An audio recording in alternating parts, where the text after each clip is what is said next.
You made it. Welcome to the table. You're just in time to make a dice roll. Wait, for what? What kind of roll are we making? We're trying to figure out how this system works, so we'll be making an investigation check. Want to do the honors? Oh, sounds good. I have proficiency in that one. Oh, that's a nat one. Well, this should prove interesting, if not at least entertaining.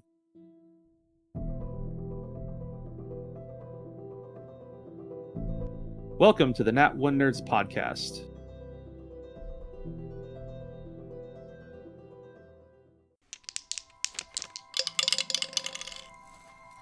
The dragon raises its head, lungs filling with fire as it looks upon your party. Roll for initiative. Continue to experience your fun fantasy adventures with Rosemary PG Studios, an entertainment company dedicated to clean fantasy content. Has your party not met in a while?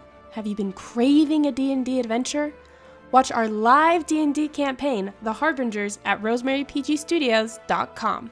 Or brush up on the rules of D&D 5th edition with our short DM and player tips videos. Come quest with us for fun fantasy adventures at rosemarypgstudios.com.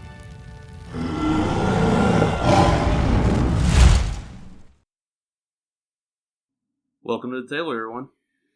Hi guys, welcome back to the Nat One Nerds podcast. We're excited to be back. We are indeed. And as you can tell, Brandon is not here. My wife Savannah is joining me as my co-host for today. And not only today, but throughout this next exploration arc that we're exploring. Yeah, so for the next couple weeks you get to listen to my voice instead of Brandon's. Which I prefer, honestly. But I'm biased. Anyway, this is just to help Brandon kind of settle because he just moved partway across the country. So we want to give him some time to settle, to adjust. It's a big move in multiple ways. We're super excited to be jumping back into our exploration arcs with different TTRPG systems. And today we are doing our intro and character creation episode with Roll Table for Two by Fights and Fancy. And this system is actually pretty unique because it is GM-less. It has no Game Master, no Dungeon Master. The system is the Game Master, and it is designed, as the title implies, meant for two people. Yeah, so we're two people, and we like roleplay.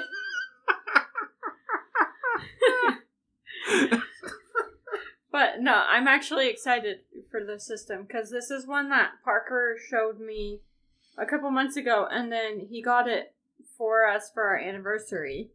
So we've been kind of waiting to play it until we could get on the podcast and just make it one cohesive experience.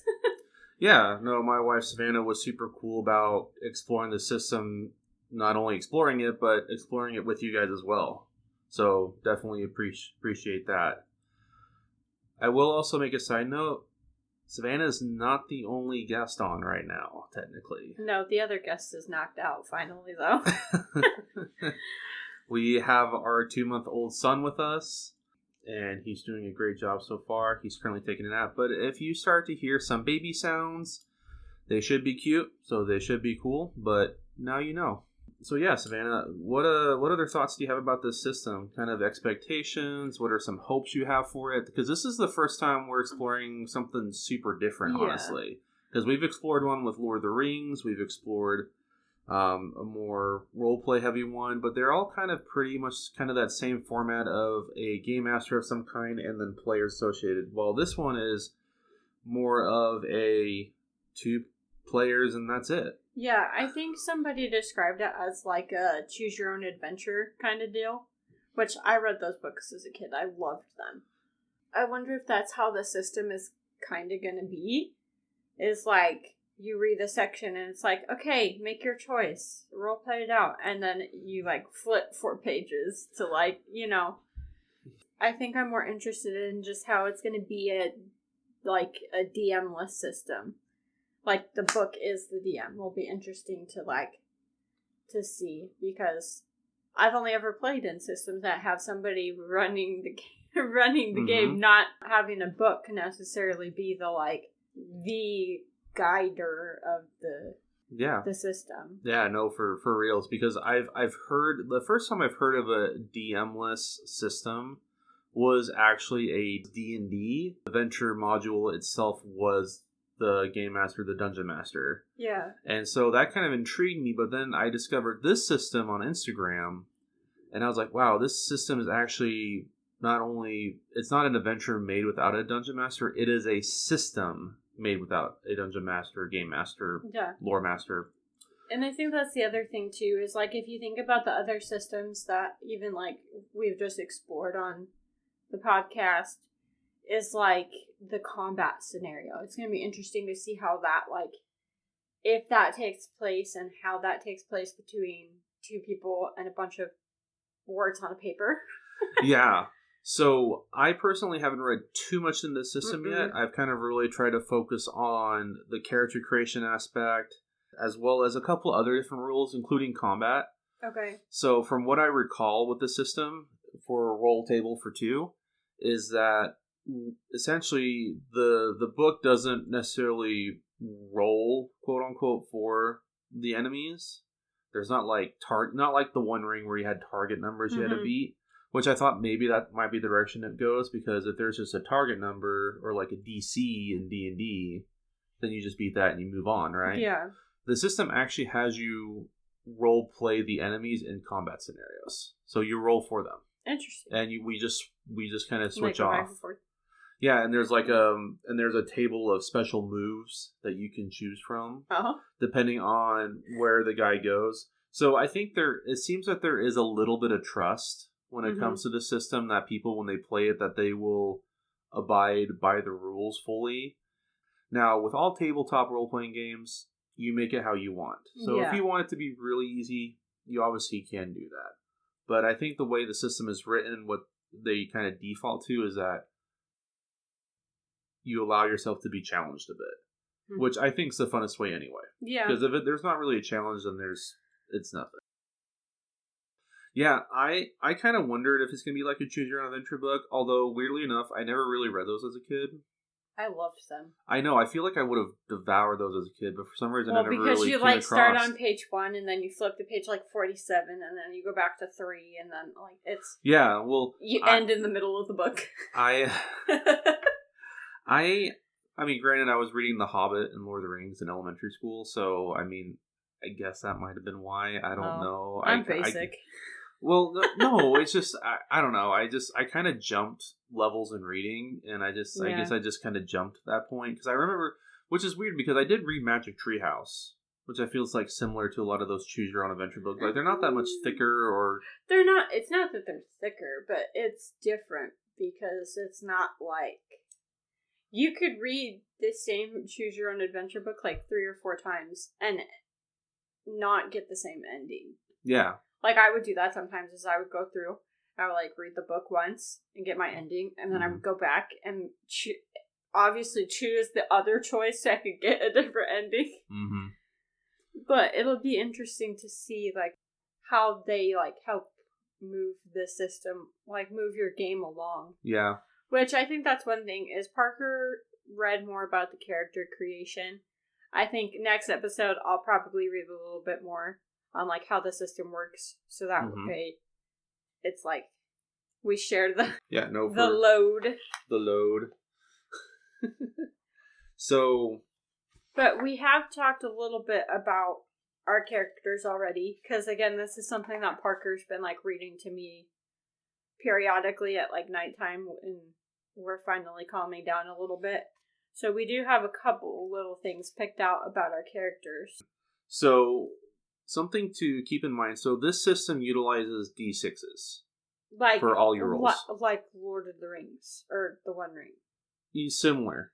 Because we used... Oh, I guess the D6s were... There was multiple D6s, and then there was the D12. Which one was the one we used? The most? It was the D12. It was the D12 Oh, die. no, I'm thinking of... You know what? I'm thinking of... There's another system I played with the plus and minus. Is that Fate? Oh, that's Fate Accelerated, yeah. I think that's what I'm thinking of. Yeah. Not proper D6s.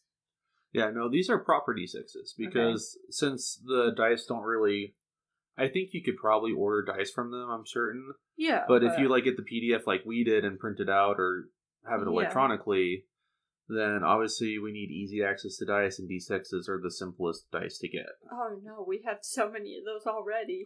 I know. I think I have like 12 in my dice bag. I was gonna say, we'll probably just end up using yours. Maybe. Because they're cool. Your frosted Caribbean blue. Frosted Caribbean blue. Earlier we kind of mentioned that when it comes to like combat and taking turns with the system, essentially what this system is that it has, so you have a class, an archetype, an origin, and a backstory. Those are like the 4 main things you choose, and you get your abilities assigned to you based on those. Yes, I remember. So it's more like if you think in D&D terms, instead of rolling them out or doing a point buy, you just kind of use like, it's more like standard array where the numbers are already decided, and it's a matter of kind of picking and choosing where those numbers go. Based on, obviously there's flexibility based on the class and archetype you choose. Yeah. Also origin and backstory. And the main stats in this game are diplomacy, strength, finesse, awareness, and spirit. Okay. And what is most interesting is that you have hit points, and if you lose all your hit points before the session ends, that's right, you die. And you have to go to the page entitled, So You Died. Yeah, So You Died. Which I love that title so much.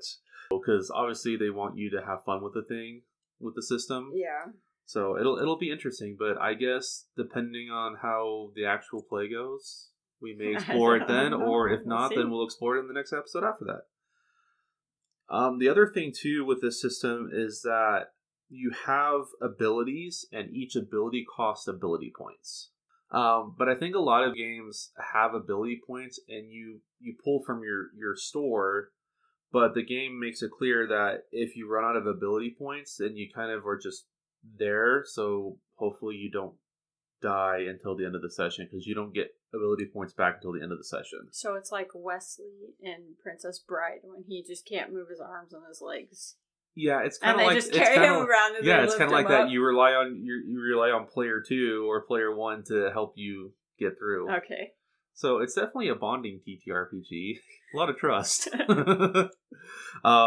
Trust in your co-player that they're not going to kill you. Yeah, so it's really interesting. So because I'm sure these characters are pretty squishy. I wouldn't imagine them being like buff. I think there's a decent amount of hit points. We've talked a little bit about what we want to do, and there's different classes that you can choose from. So just to go over the classes real quick. I was going to say, I think there was like 4? I think there's 3 classes. There's like 3 or 4 archetypes within each class. There's the mage, the thief, the knight? It is the fighter. Oh, I was gonna say. So yeah, fighter, thief, and mage. The fighter is the tanky, knight type, because the knight type is one archetype for the fighter. Oh. So if you want to play a knight, you can't play a knight. The thief, according to the system, it's kind of meant to be a weird between mage and fighter. Mm-hmm. But the biggest caveat is that mage is still the only one with actual spell casting. Yeah. But that's based on abilities. You don't get any pack tactics. No pack tactics. You don't get you don't have a spellcasting modifier or anything like that. It's just an ability. Yeah. And if you want to use that ability, it costs this many AP, and then you just subtract it from your total until either the game says you can replenish or the session ends. But looking at all the different classes, so there's, as we said, there's different classes, different archetypes. Like one of the archetypes for fighter is knight. One of the archetypes for thief is schemer. One of the archetypes for mage is light mage, and I believe there's also like a dark or shadow mage option. Yeah, dark mage archetype, light mage. If you guys have listened to the podcast long enough or have seen our Instagram post or something like that, you might know that my wife Savannah loves rogues. Yes. Rogues are by far her favorite. Yeah, class in D&D. I think Yeah, I think I've only played rogues. You kind of tried warlock. I think I tried that, but then the DM gave me an out because he knew I didn't enjoy my spellcasting, so I took it. You just like to stabby stab pokebill. But, yeah, sneaky. Yeah, so she's going to play a thief, but I think it would be really fun if we both played thieves. So I'm also going to play a thief because I just think that sounds fun. But we are going to at least play different archetypes. I think that's what we decided, that at least we'll play different archetypes. So, but we'll definitely go over so we can be a pair other of class. thieves. Yeah, a pair of thieves. It's like a pair of socks. There's two of them. Yes, that's what pair means. I know. So I've already made my character essentially. Have not named him yet. So if any of you have a great name, or Savannah, if you have a great name for him, let me know. He is going to be a thief class, and his archetype is Charmer. What if we named them Robin Hood and Little John? I was Robin Hood and you're Little John. I think that'd be kind of fun. Or I don't know. We need some good names like that. Okay. I'm going to be a thief. I'm going to be a Charmer archetype. And for my origin, I chose Performer. And there's different origins. There's lots to choose from. So there may not be a lot of classes to choose from, but there's a couple more archetypes, and then there's a lot more origins to choose from. So you still get options in this system. And the backstory is actually decided in not the core rulebook, but it helps you decide in the first session book. Yeah, so we may not get to that today. That may be part of our next. Yeah, we'll see how far we get along. My hit points are 20. Okay, that's not bad. And I think yours are probably going to be the same. Because I think it's based off class and archetype. So I think it's going to be similar.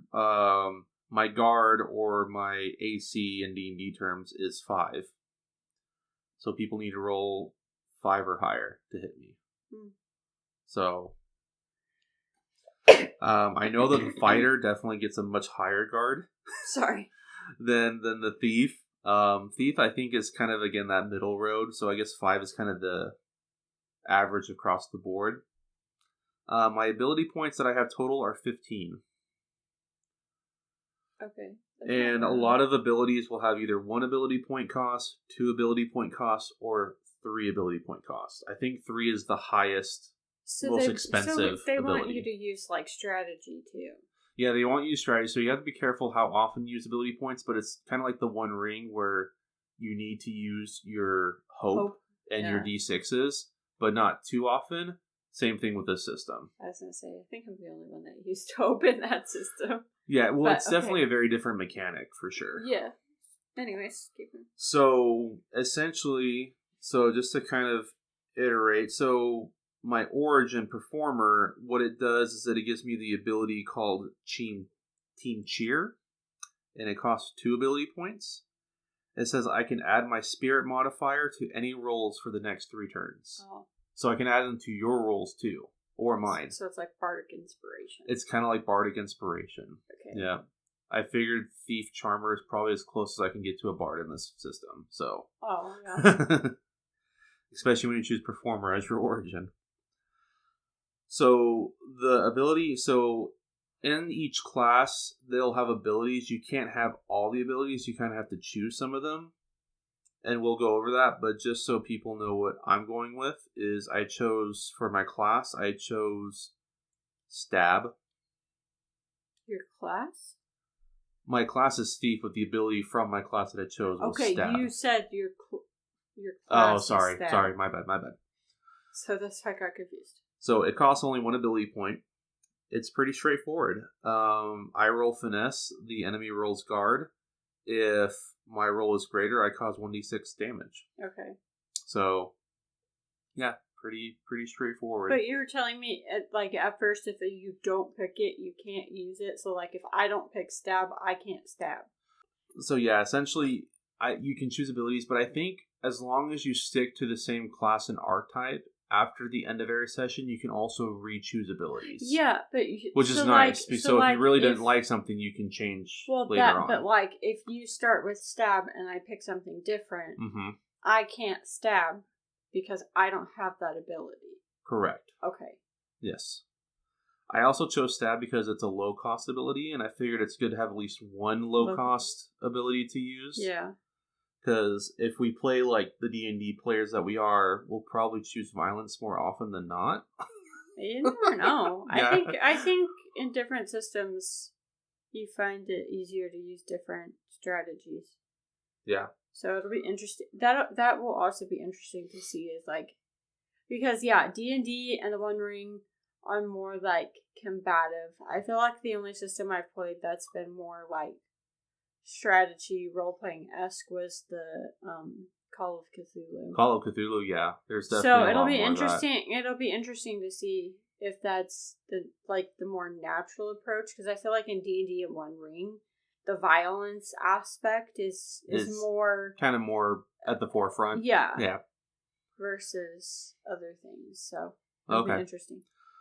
For my class archetype, the ability I chose out of the list was Sweet Talker, which is also only one ability point.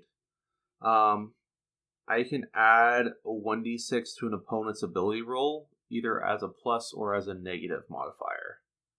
So I can roll 1d6, and whatever I get, I can subtract that from their roll. Okay. Which I thought was I thought that was kind of a cool ability for such a low ability point cost, so I went with that too. So, as you can kind of tell, I'm trying to play it more conservatively because I really don't want to run out of ability points. So watch me pick all the ones that are like really high cost. Stuff, yeah. So that just essentially leaves backstory. But the other thing about the system is that as you progress, how you level up is that you can gain extra abilities. Yeah. So at the bottom of the character sheet it says collected, and that's where you write your extra ability at when you come across that level up. So hopefully that makes sense on my character sheet. So Savannah, are you ready to go? Yeah. All right. So you've already chosen your thief as your class, and you've also already chosen your archetype. What was your archetype that you chose? Pickpocket. Pickpocket. All right. So, but before we get to pickpocket, let's go to thief, and I will let you know what the abilities you can choose. So for the thief, it lists 3 abilities, and it says choose one from the list below. Stab. Already explained that one. Ever the opportunist. Using your keen eye, you are able to pinpoint weaknesses in the opponent's guard. Reduce your opponent's guard by 1 until the end of your next turn. Okay. Evasive maneuver. You always expect an attack to be made against you. Until the start of your next turn, you can increase your guard by 2. Okay. So you're hard to stab. It's uncanny dodge. Yeah. Are you translating everything into D&D terms? No, but keep going. Those are your 3 options for... Okay, then evasive. Oh, okay. Now, if you want to do stab instead, I can change. Oh. Okay. I'm going to do invasive maneuver. So the other thing to note, before I forget, is that by choosing the thief class, you gain +2 to finesse and +0 to guard.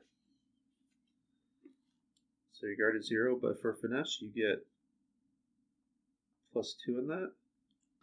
Alright, so pickpocket. It gives you another in finesse. So you have 3 in finesse. Nice. So, pickpocket. Yes. You are ever an opportunist. Living their life on the edge of a balanced knife, they are capable of changing things up in an instant. They are quick to leap into action and dislike being taken by surprise. The lucky pickpocket is the kind of fighter that acts in the heat of the moment, not thinking many moves ahead. Okay. So, you can choose one from the list below. Loot. 1 AP. Your itchy fingers can't help but explore the opponent's pockets, or whatever they use their pockets for anyway. Okay. Roll finesse against the opponent's awareness. If you succeed, roll 1 on the opponent's loot table and gain the designated item. Okay. Stab in the dark. 2 AP.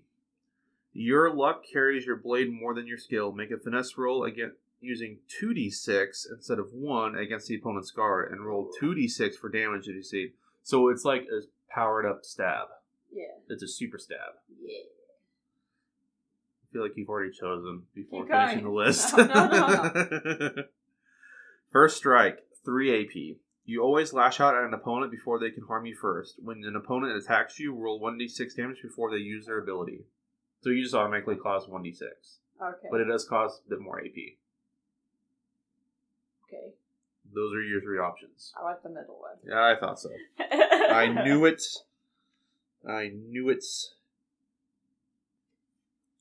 So I guess the biggest thing left is choosing your origin, which in D&D terms would be kind of translated to background. I was going to say, don't say back. Yeah, that's not it. So I'm just going to read. I think the best way is just to read. Just read what it is. What the origins could be, and then based off that, we can dig deeper if we need to. Okay, so we have farmer plus 1 strength, merchant plus 1 diplomacy, crafter plus 1 finesse, cook plus 1 awareness, guard plus 1 strength, wanderer plus 1 diplomacy, performer plus 1 spirit, hermit plus 1 awareness, beastmaster plus 1 finesse, teacher plus 1 diplomacy, scholar plus 1 spirit, criminal plus 1 finesse, gardener plus 1 awareness. Any of those stick out to you at all? I'm trying to see my brain, the way that it works is trying to tie the my pickpocket in with that. So I'm trying to decide. Well, absolutely. Let me do the merchant. I feel like I can make merchant? that work. Okay. You want to hear the ability that goes with it? Sure. So it gives you plus 1 diplomacy, and then the ability you get is self-sacrificing distraction. It's only 1 AP. Okay. You toss coins or other valuable items that you own in order to try and create a distraction for your opponent. Roll diplomacy against the opponent's awareness, and if it is a success, your next turn will be made with advantage. Okay. Yeah. Does that still work for you? Yeah. Okay. Cool. So you have plus 1 and at least 1 other skill. Diplomacy. Alright. So, and if I remember correctly, everybody starts off with the same hit points. I believe it is 20. Yes. You did not choose anything that affected your guard, so it's probably going to be the same as mine, so that's going to be 5. And your ability points total, I believe, is also like your hit points. I think everybody starts off with 15 unless they gain something that says otherwise. Okay. So, cool. Well, I think all that's left for character creation is to choose a backstory, which I actually did read up on a little bit. So, if you're down for that. Oh, well, yeah. If you want to do it. Yeah, let's do it. All right. Pull it up. So I think the reason that they do it this way is that they introduce you to the kingdom you're going to be in. Uh-huh. And one of the main enemies that you're going to come across, called the Grind. Oh, that's no fun if they tell you the BBEG at the beginning. I don't think it's the BBEG. I think it's just a enemy that you can come across. Alright, so... But we'll probably go over that next episode when we do the actual play. Okay. So we're going to skip ahead to the backstory.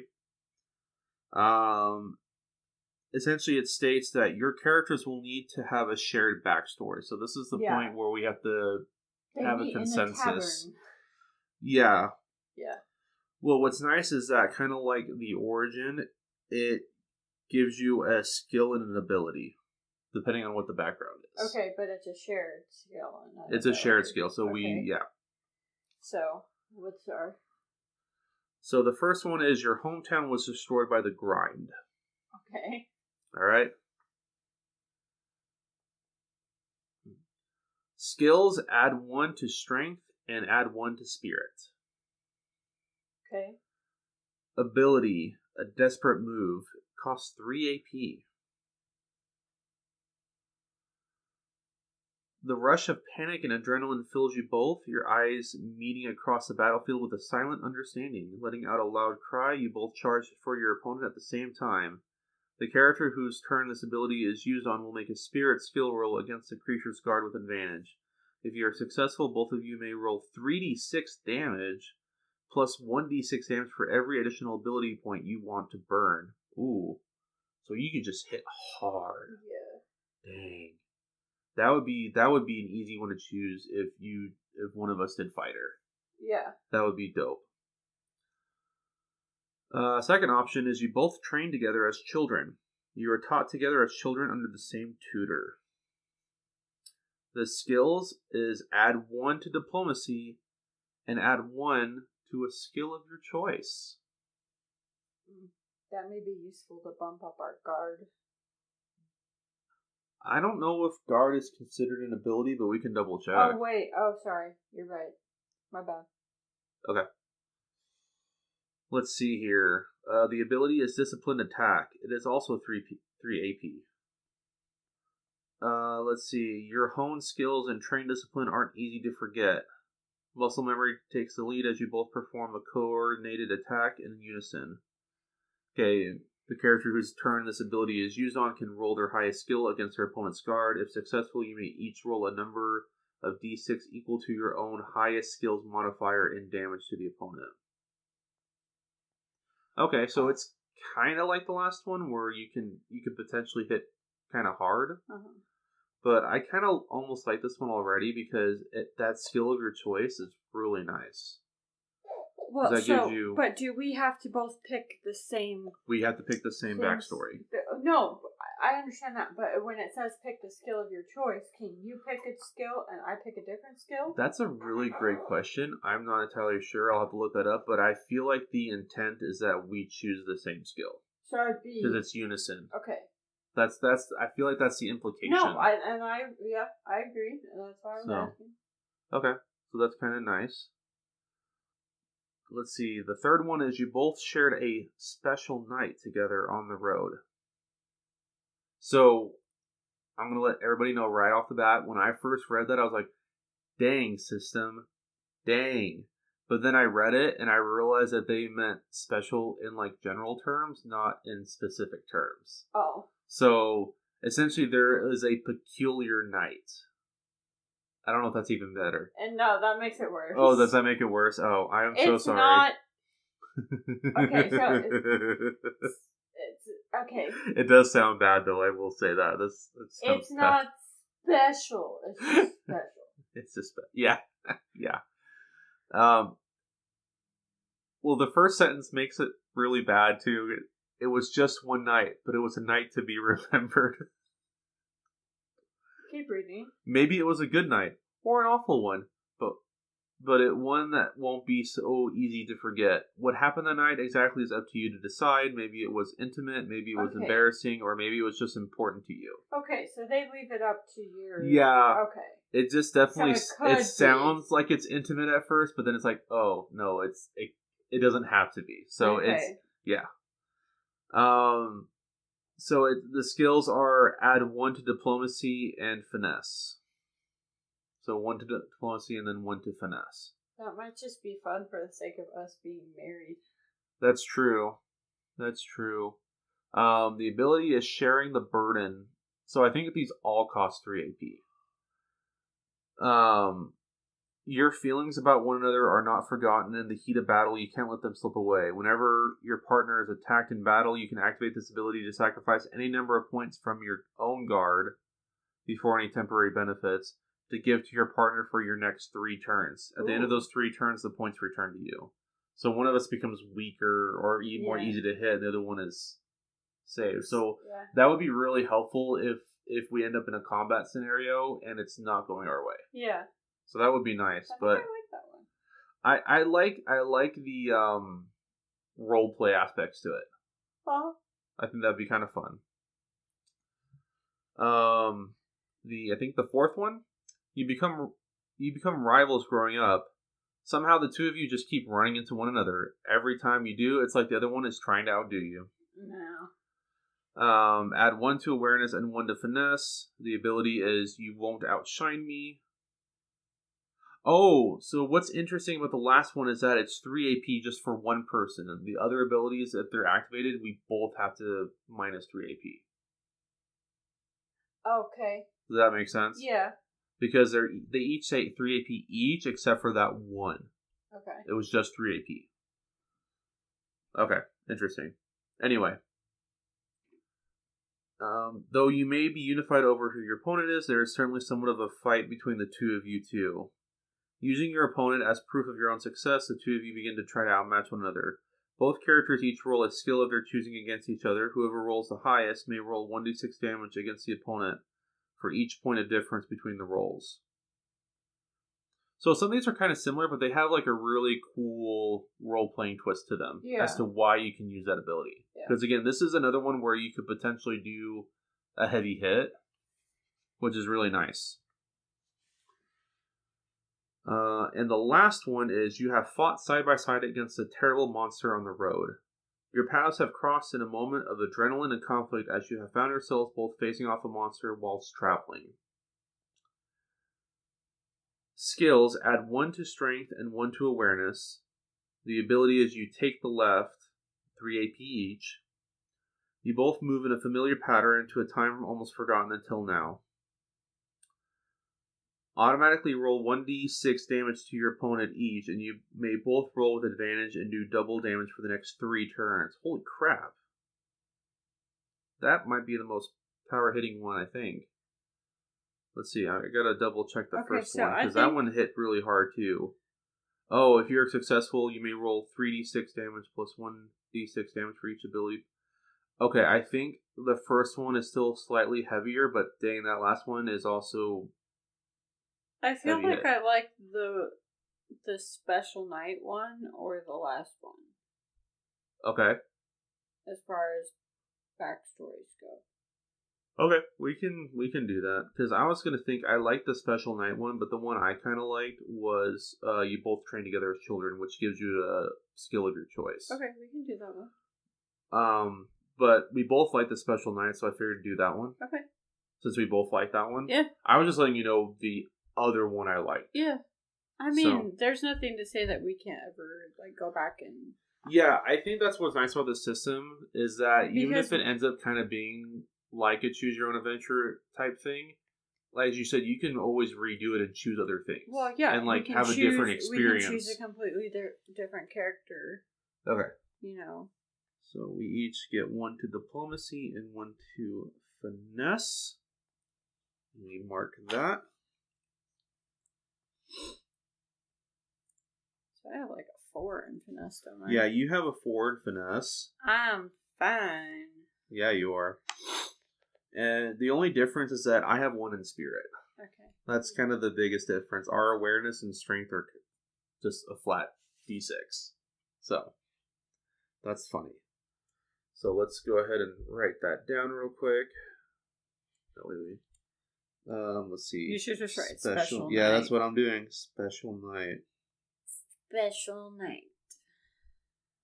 Alright. Then we can talk about what our special night Yeah, entails. we can talk about what our special night is. So we may come back next week with a better backstory besides just a special night. Yeah. So, alright. So I think that's pretty much character creation. As I kind of said, it's kind of standard array. You have essentially a list of class options, which is 3. You have a list of archetypes, which I think is 3 in each class. Yeah. And then you have a pretty generous list of origins. Yeah. And then you have about, I think it was 5 options for backstory. Yeah. So character creation for this system doesn't take long at all. As you kind of saw, we did it within 30 minutes. It's like 35 minutes to make a character with the system. Yeah. I think the longest part for me is choosing origin and backstory. His Did backstory. we choose the origin? Yes, you chose merchant. Okay. Mm-hmm. Oh, yeah. Sorry. Yeah. All right. So, but just real quick, before we kind of wrap up the episode, just so people are aware, because I think one of the biggest things is how does the turns work, and some of the other things. So let's double check here. So hit points begin at 20 regardless of class, origin, or backstory. So everybody starts with 20. Yeah. With hit points. If your hit points fall to 0, your character will have died, and you will need to consult the So You Died page. Guard. Everybody starts with 5 guard at the beginning of character creation, but depending on which class or background you pick, you may plus or minus that. Okay. So then you have abilities that cost ability points. At the end of a session, your ability points and hit points will be refilled to their maximum amount. If your character runs out of ability points before the opponent is defeated, they will be exhausted and on the verge of fainting. You can still narrate your turns as your character is unable to help, but you are unable to make any abilities or move. So yeah, you kind of just start there and at their mercy. He uses a body shield. Alright, so the other thing I wanted to do real quick was talk about what to do on your turn. So when a contest of some kind begins, whether that's like combat or a debate or something along those lines, you will need to decide who goes where on the turn order. So within the storybook, you will be given a turn order tracker for the contest. In some cases, the opponents or obstacles might already be on the tracker. So in those cases, they have already been determined their result, but there will be occasions where you can roll the opponent's turn order too. So sometimes they'll already be on the tracker, and we just have to figure out where we fall on the tracker, or we just roll for everybody. The book essentially tells you what to do, because the book is the game master, and you obey the book. There are 2 things you can do on your turn. You can move, and you can use an ability. So it's pretty straightforward. Yeah. Same thing with the opponents. We will play the opponents. And so it's kind of hard to determine what the opponent does, because obviously you don't want harm coming to your character, but you don't want to not be challenged either. So the book suggesting that you roll 1d6 to determine which character the opponent uses its ability roll on. Okay. So essentially, they have a table of abilities. You roll on those. You roll on the ability chart. Yeah. If the opponent has enough AP to do that ability, then they do that ability. Then you can roll to see who they hit. Yeah. Or you can also roll this. You can also just choose who they happen to be closest to. So, it says right here. Sometimes the opponents may automatically target those closest to them, so be sure to read the individual contest rules. Yeah. So does that all make sense? Yeah. Okay, beating the guard. From what I've read, it's similar to D&D, where you just have to meet or beat it. As a note, the characters can fail the contest one of 3 ways. They can fail to meet the requirements when both characters run out of ability points, or both characters' hit points reach 0. For the first 2 circumstances, the book will determine how that looks. With the HP, you go to So You Died. But hopefully that gives everybody kind of an introduction to the system. I know after reading it initially and rereading it on this episode a little bit, I'm definitely super excited. I don't know how you're feeling, Savannah, about it. Yeah, I think it'll be a lot of fun. It'll be very interesting to see if it ends up being kind of that choose your own adventure thing. I'm kind of thinking it'll be like a role-play video game where there's like choices, and depending on choices, you go down that branch. Yeah. And obviously there's a finite number of options, but that's kind of what I'm thinking. So I'm thinking it'll be kind of more like Fallout, where you kind of just choose things, and then there's a consequence for that choice you make. Yeah. But it like could also... you could save it. Yeah. I think either way, though, I think it'll be fun. Yeah. I really do. So either way, because I never read a Choose Your Own Adventure book as a child, because apparently fail. Anyways. So, yeah, anyways. Join us next week to see where we go on our adventure. Yeah, it'll be very interesting. And what our special night ends up being, because I'm sure we'll share. Yes, we will definitely share what our character's special night is. And also character names. That'll also very much help. Yeah. But thank you guys so much for joining us. If you haven't already, please subscribe to us on our socials, on Instagram, Facebook, Threads, or on YouTube. We are on YouTube, so subscribe there. If you haven't left a review on our podcast or haven't shared with our friends, please definitely do so. That helps tremendously. And we also have a Ko-Fi account, so if you want to throw a couple bucks our way to help support the podcast, whether that's through updating podcast equipment, software, or acquiring TTRPG material to test out and share with you all, also super appreciated. But as I said earlier, just the simplest and best way still at this time is to leave a good review and to share us with your friends, so that way we can build the community and obsess over this wonderful hobby together. So, any final thoughts, Savannah? No, I think we're good. We'll see you guys next week. Happy rolling!